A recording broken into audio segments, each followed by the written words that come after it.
We got a 70 Dodge Superbee 446 pack automatic car. This is concourse restored as well. This is a super nice car. Really good pedigree. It's got his fender tag. WM23VOG, another St. Louis car.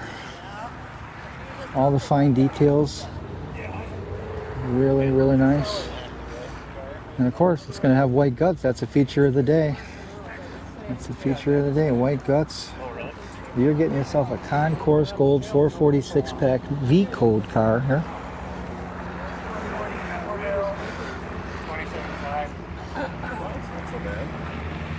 So if anybody's interested in this car, we got the gentleman's information right here. Take a good look at that.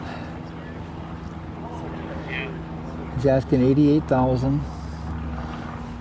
This car is beautiful.